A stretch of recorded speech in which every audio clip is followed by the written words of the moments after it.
My family cut me out of the will because I wasn't successful enough. They begged me for help 2 years later. I found out I was cut out of my family's will at my own grandmother's funeral. Not because I overheard anything.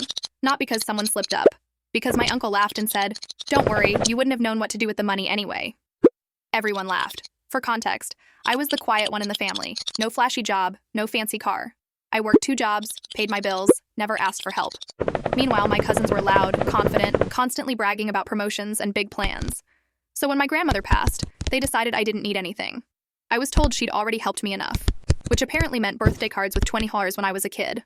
I didn't argue. I didn't cry. I just nodded and stopped showing up. No holidays, no birthdays, no group chats. 2 years passed. Then I got a call. It was my uncle, the same one who laughed at the funeral. Turns out my grandmother's estate wasn't the golden ticket they thought. The house needed repairs. Taxes stacked up. My cousin's business ideas failed.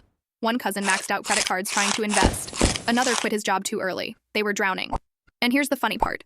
The only person in the family who actually knew how to manage money was me. They didn't know I'd quietly built a stable career. They didn't know I'd bought a small rental property. They didn't know I'd learned everything about budgeting, contracts, and property management, because I never bragged. So my uncle said, "Family helps family. Grandma would have wanted you to step up." I told him I'd think about it. The next day I met them, all of them, around the same table where they once decided I wasn't successful enough. I listened as they explained their problems. I nodded. I asked questions. Then I said calmly, "I'll help, but not for free." Silence.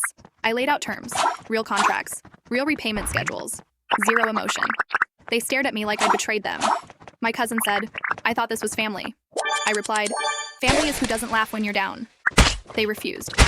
6 months later, the house was foreclosed. One cousin moved back in with his parents. Another filed for bankruptcy. I'm doing fine. I didn't win the inheritance, but I won something better. I walked away with my dignity, and they learned way too late who actually had their life together.